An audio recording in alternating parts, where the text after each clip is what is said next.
Indo British advanced pain clinic నొప్పి మాయం surgery దూరం ఫర్ అపాయింట్మెంట్స్ 9155515563.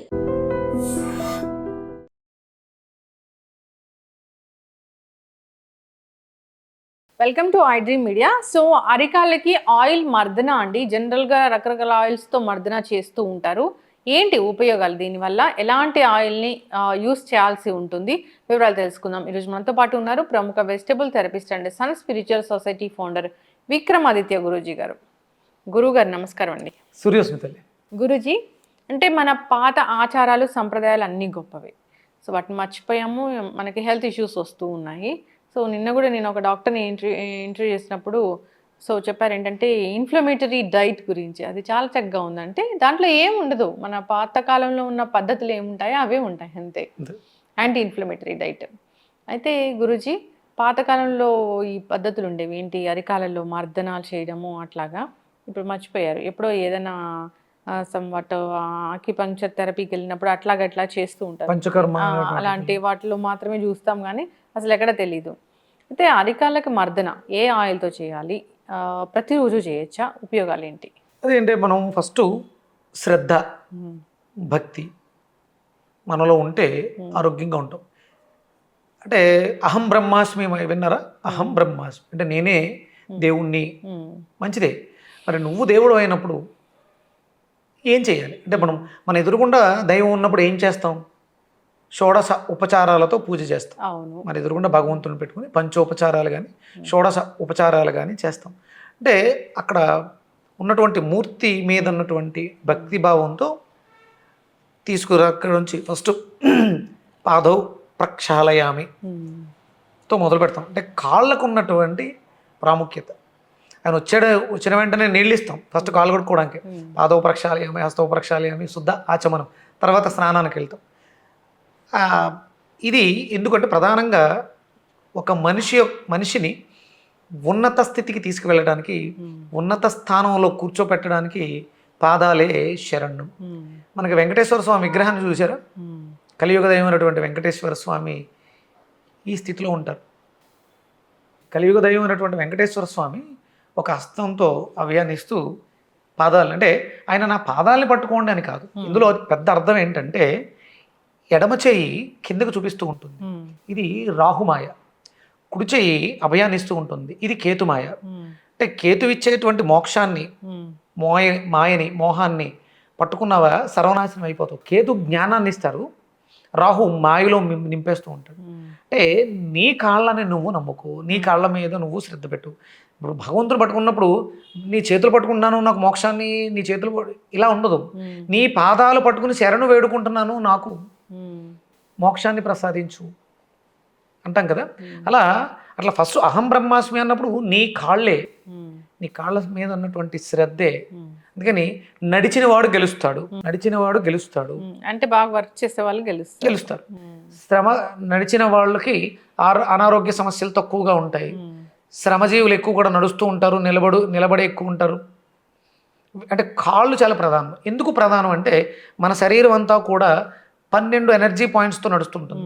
6 పాయింట్స్ చేతుల్లో ఉంటాయి, 6 పాయింట్స్ కాళ్ళలో ఉంటాయి. ఇది లెఫ్ట్ అండ్ రైట్ మారుతూ ఉంటాయి. కాబట్టి అంటే చేతులకు నూనె రాసుకున్నాం బాగా, సో ఒక 6 పాయింట్లు యాక్టివ్ చేసాం, ఇంకొక 6 పాయింట్లు ఉండిపోయినాయి కదా. ఆ 6 పాయింట్లు యాక్టివ్ చేసుకోవడానికి పడుకునే ముందు శుభ్రంగా చేతులకు రాసుకున్నటువంటి నూనెని కాళ్ళకి బాగా రాసుకుని ఎవరికి వాళ్ళు సొంతంగా చేసుకోవచ్చు. లేదు అనారోగ్యాలతో ఇబ్బంది పడుతున్నప్పుడు భర్త కావాలంటే భర్త సాయం చేస్తాడు, భార్య కావాలంటే భార్య సాయం చేస్తుంది, లేకపోతే పిల్లలు సాయం చేస్తారు. కొంచెం నూనెని రాసుకుని అరికాళ్ళలో మర్దన చేయడం ద్వారా, అక్యుప్రెషర్ పాయింట్స్ యాక్టివ్ చేయడం ద్వారా. ఇప్పుడు మనం ఊపిరితిత్తుల్లో ఇబ్బంది ఉంది, మనకేమీ ప్రాక్టీస్ లేదు కదా, మనం డాక్టర్లం కాదు కదా ఊపిరితిత్తులు బాగు చేసుకోవడానికి. అరికాళ్ళలో శుభ్రంగా రాసుకుని చొట్టుండే ప్రాంతం బొటన వేలు కింద నుంచి మసాజ్ చేసుకుంటే లంగ్స్ 2 యాక్టివ్ అవుతాయి కదా. అవును. అంటే అక్కడ ఉన్నటువంటి టాక్సిన్స్, ఈ ఆయిల్లో ఉన్నటువంటి అబ్జార్బేషన్, అది లోపల ఉన్నటువంటి వ్యర్థాలని తీసేసుకుంటుంది. సర్ఫేస్ టెస్ట్ తక్కువగా ఉండడం వల్ల వ్యర్థాలన్నింటినీ కూడా తనలోకి ఎక్స్ట్రాక్ట్ చేసుకుంటుంది. ఆ మసాజ్ చేయడం ద్వారా తర్వాత చెమట పడుతుంది, లోపల ఉన్నటువంటి టాక్సిన్స్ అన్నీ కూడా విసర్జించబడతాయి. ఇవన్నీ ఎనర్జీ పాయింట్స్ కాబట్టి మన శరీరంలో ఎనర్జీ ఫ్లో బాగుంటుంది. ఎక్కడైతే ఇబ్బంది ఉందో అక్కడ ఎనర్జీ బాగుండడం ద్వారా ఆ ఆర్గాన్ బాగుపడుతుంది. అందుకని కాళ్ళకు నూనె రాసుకోవడం ద్వారా అద్భుతమైనటువంటి ప్రయోజనాలు.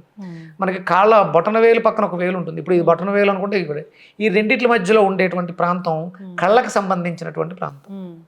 శుభ్రంగా అక్కడ మసాజ్ చేయడం ద్వారా కళ్ళు బాగుంటాయి. ఇక్కడికి వస్తే చెవు ఉంటుంది, అంటే చెవుకి సంబంధించిన ఎనర్జీ పాయింట్స్. ఈ ఆయిల్ రాసి రెగ్యులర్గా మసాజ్ చేసుకుంటుంటే లోపల ఇంటర్నల్ ఆర్గాన్స్ అన్నీ కూడా హెల్తీగా తయారవుతాయి. అప్పుడు అనారోగ్యాలే రావుగా. ఇవన్నీ సింపుల్, చిన్న చిన్నగా ఎవరికి వాళ్ళు చేసుకునేది. ఇప్పుడు ఎవరూ చేసుకోలేని స్థితికి వెళ్ళిపోయాం కాబట్టి మసాజ్ సెంటర్లకు వెళ్ళి మొత్తం బాడీ అంతా మసాజ్ చేసిన తర్వాత వాళ్ళు స్టార్టింగ్ చేసేదే కాళ్ళ దగ్గర నుంచి మొదలు పెడతారు. శుభ్రంగా ఆయిల్ రాసి మసాజ్ చేస్తూ అలా పైకి వచ్చి చేతులతో ఎండ చేస్తారు. అంటే ఇవి మసాజ్ అనేది ఇప్పటిది కాదు, పురాతనమైంది. ఆయిల్ రాసుకోవడం అనేది చాలా ఉత్తమమైనటువంటి పరిష్కార మార్గం. ఏ ఆయిల్ అయినా మనకంటే ఒక్కొక్క ఆయిల్కి ఒక్కొక్క కొబ్బరి నూనె, అంటే ఇది ఆయా ప్రాంతాల్లో వాళ్ళు ఖర్చు పెట్టే ఖర్చు మీద ఆధారపడుతుంది. ఆలివ్ ఆయిల్ రాసుకుంటే చాలా మంచిది అంటే ఆలివ్ ఆయిల్ పండే వాళ్ళకి అక్కడ మంచిది. దేనికైనా గుణాన్ని కలిగి ఉంటుంది, చౌకగా ఉంటుంది కొబ్బరి నూనె. దాని తర్వాత ఇంకొంచెం మంచి గుణాలు కలిగి ఉంటుంది నువ్వుల నూనె. దాని తర్వాత వేరుశనగ నూనె. ఈ సీజన్లో అయితే ఈ నువ్వుల నూనె వాడుకుంటే నువ్వుల నూనె వాడుకోవచ్చు. నువ్వుల నూనె చాలా శ్రేష్టం. నువ్వుల నూనె అంటే ఇప్పుడు బయట టెంపరేచర్ తక్కువగా ఉంటుంది కాబట్టి ఇది వేడిని పుట్టిస్తుంది కూడా.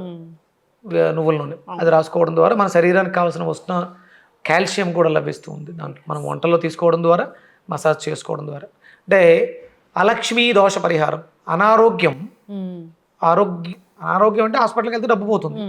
అందుకని అలక్ష్మీ దోష పరిహారార్థం నువ్వుల నూనెతో మసాజ్ చేసుకుంటే లక్ష్మి అంటే ఖర్చు అవ్వదుగా, అనారోగ్యాలు తగ్గుతాయిగా. అందుకని నువ్వుల నూనెతో చేసుకోవడం చాలా మంచిది. చక్కటి ఇన్ఫర్మేషన్ గురువు గారు. నిజంగానే అరికాళ్ళకి మర్దన చేయడం అనేది, ఆయిల్ మర్దన చేయడం అనేది ఇప్పటిది కాదు, పాత ఆచారమే. నేనేం గొప్పవాడిని కాదు. పాత గ్రంథాలు చదివి సంహితలు ఉంటాయి. హిత సంహిత అంటే హితం చేయిది నేను మిత్రుణ్ణి, మిత్ర సంహిత ఇలా ఉంటాయి. అవన్నీ కూడా వాళ్ళు చాలా రీసెర్చ్లు చేసి ఎన్నో మనకు అగస్త్య సంహిత అని ఇలా ఋషులు మునులు రీసెర్చ్ చేసిన రాశాం. వాటిని నేను చదివి మీకు చెప్తున్నాను అంతే. ఇది నా గొప్పతనం కాదు, మన పూర్వీకుల గొప్పతనం. వాళ్ళని గౌరవించాలి, ఋషుల్ని మునుల్ని గౌరవించాలి, మన ధర్మాన్ని గౌరవించాలి, మన శాస్త్రాలని గౌరవించాలి, మన శరీర ధర్మాల్ని అనుసరించాలి. చక్కటి ఇన్ఫర్మేషన్ గురువు గారు, చాలా చక్కగా చెప్పారండి. అరికాలికి మర్దన చేస్తే అక్కడ ప్రెషర్ పాయింట్స్ యాక్టివేట్ అవుతాయి, అంటే అది ఒక్కొక్క ఆర్గాన్ని ఇండికేట్ చేస్తూ ఉంటుందని చాలా చక్కగా చెప్పారండి. అందరూ కూడా ఈ పద్ధతి ఫాలో అవ్వాలి, ఆరోగ్యంగా ఉండాలని కోరుకున్నామండి. ధన్యవాదాలు. సూర్యస్మిత.